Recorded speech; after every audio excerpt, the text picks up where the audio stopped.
Good morning. So nice to see you on a very dreary Monday morning, but it's going to be a good day after all. Let's just put a smile on our faces and talk about how great those Super Bowl commercials were last night, plus the game, of course. Going to kick things off, though, talking to really the women who were watching this morning, because February, as you know, is Heart Month. And while hopefully you work hard to live that heart-healthy life through exercise and a healthy diet, did you know that women who struggle with fertility issues may face an increased risk of heart disease later in life? Catherine Needham knows that very well. She specializes in functional medicine. She's a Chattanooga pharmacist, Chattanooga native, who herself has kind of walked this walk, right? Yes. And so from your own personal experiences, you began what you call cycle balance with Catherine Needham. So good to see you. Good to see you. Thank you so much for having me. I'm so excited to see you because I almost don't know exactly where to begin the conversation. So I want to start on the optimistic side. If there is a woman watching this morning and she has had fertility issues, perhaps a PCOS diagnosis, you've been there. Yes. You have 4 children. I do. There's no reason to give up. No, there's not. I even had unexplained infertility splashed across the top of my chart, and I'm like, I'm here to explain it.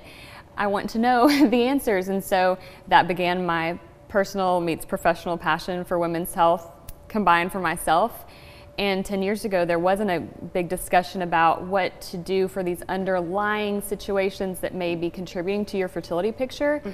And so I developed over the last 6 months what I would have wanted for myself, which is an overall picture of your health, not just looking at fertility and cycle charting and how to maximize your fertility each month, but then also long-term, how do we keep you healthy beyond your fertile years? Right, because let's say that someone's watching and they don't know that this exists through you, and they do have PCOS and they go through IVF, perhaps they end up adopting children, whatever, that concern for their heart health does not go away. That's right. PCOS in and of itself is a lifelong metabolic or cardiometabolic group of symptoms, and while we don't understand fully why some women have it and some women don't, what we do understand is that obese women have a 95% insulin resistance rate if they have PCOS, and lean women, even with PCOS, have 75% chance of insulin resistance. And abnormal lipid panel, hypertension. So we want to make sure that women beyond their 30s, into their 40s, 50s, 60s, understand how to take care of themselves based on underlying hormone imbalances. So you were saying that you yourself, when you went in for this, your chart showed unexplained fertility issues. Not everybody watching has a PCOS diagnosis, and that's not the only thing you can help women through. That's right. But since that is such a prevalent one, is our understanding of what PCOS is off?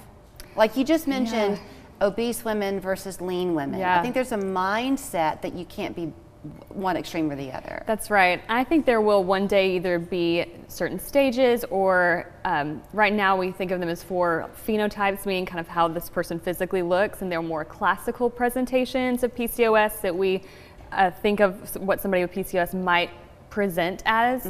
But then there are these non-classical, like lean women who may or may not have the coarsening of the hair or the thinning of the hair on the head. I think there will be an expansion of what we see as PCOS, and or more delineation between those as a spectrum. Okay, so you specialize in functional medicine. So let's just pretend that it's me. I'm far too old to have fertility issues, but let's pretend that it's me. And I come to you, what are you going to start with? Where do we start? I will recommend typically a comprehensive hormone panel working in concert with your either primary care or OBGYN to time those labs appropriately based on a menstrual cycle, if there's still one present, to make sure that we are getting lab values that mean something. Oh, so right now people could go in and get the work done, but it's not the right time. That's right. That's right. And so I help coordinate all of that based on where they are in their cycle. And then I also do a lot of education on cycle charting and what we are looking for in cycle charting to interpret your hormone picture. And through those things, we develop a plan together. Every client at the end of their appointment gets a write-up, a recap, basically with each discussion point and then what we're going to do about it, so that everyone has a tailored plan at the end. So how often are they coming to you? If It's for infertility. We are meeting every 1 to 2 weeks to try to time it with different hormone fluctuations. Okay. And then once they feel pretty independent in their cycle charting, it can extend to 1 to 3 months. And then about half my clients are just like, I don't want to get pregnant necessarily, but I want to know that I'm healthy enough to get pregnant if and when I want to. And those women, it's initially every 2 weeks for 3 to 4 appointments, maybe 5, and then it extends out to 1 to 3, 6 months. What do you see happening with these women in terms of their overall mood? I mean, do they begin with you kind of feeling defeated and scared, and they end up leaving feeling very empowered?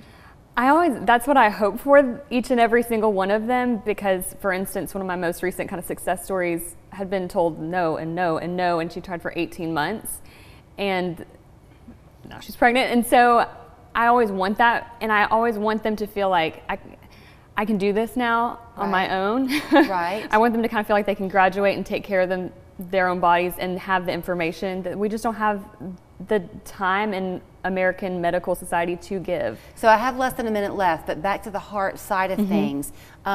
If they come to you after working with them on the fertility side of things, do you also help to kind of offset things to decrease that heart risk later? That is certainly the goal. We want to address any underlying insulin resistance, because that can increase the cardiovascular risk, hypertension, making lifestyle and dietary interventions where I can. I give like really specific dietary goals and don't just say like, eat healthy, because what does that mean?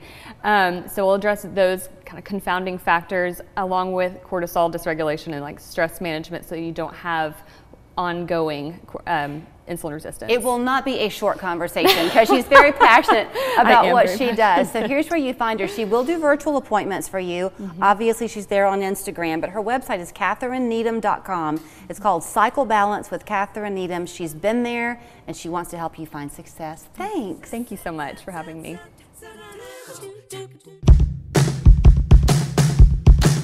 The Kubota BX Series, rated #1 in durability and owner experience. Talk to your Kubota dealer to schedule a demo. Visit your local Kubota dealer, Kubota of Chattanooga, 2628 Rossville Boulevard in